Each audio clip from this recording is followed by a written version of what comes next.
Hi, my name is Dr. Brian Stress. I'm a psychologist and I've been working with children and family for roughly 27 years at this point. Today's question is, what methods would help me control the conversation if my ex or their family is determined to discuss things outside of our children that I do not want to discuss with them? So basically, to reframe the question, how do you stop your ex from asking you intrusive questions that basically they have no right to know anymore because they're going to be your ex?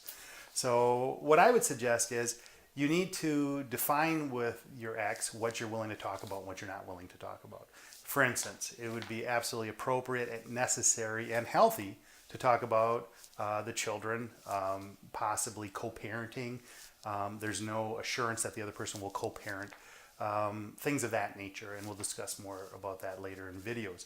But basically, you define what you're willing to talk about with your ex and not. So, for instance, if the ex asks you who you're dating, where were you last Friday, the answer can be, and say this without emotion, if at all possible, I'm not willing to discuss that with you any longer. And in that tone. Don't make it hurtful. Don't accuse them. Don't try to injure them.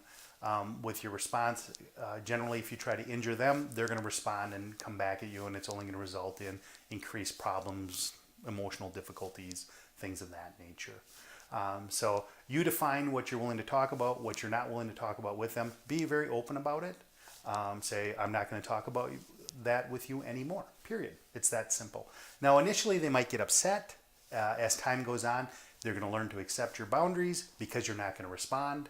And they're going to realize it's futile. It's pointless to ask you those questions because you're not going to respond.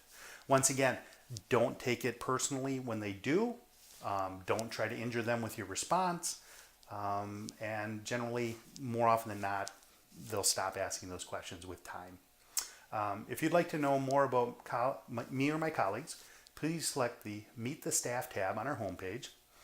Thank you for listening to today's question. We look forward to answering more of your specific questions. Please submit your questions in the Add Comment section at the end of each article, on Facebook, or in response to our newsletter. The materials provided in this article are for informational purposes only. Use of and access to this article or any of the links contained within the article or website do not create a relationship between the author and the user or browser. We are professionals that have been trained and have experience in assisting individuals going through a divorce. Please click on divorceintexas.org for information about this service as well as privacy policy and terms of use. We are not lawyers and do not provide legal advice.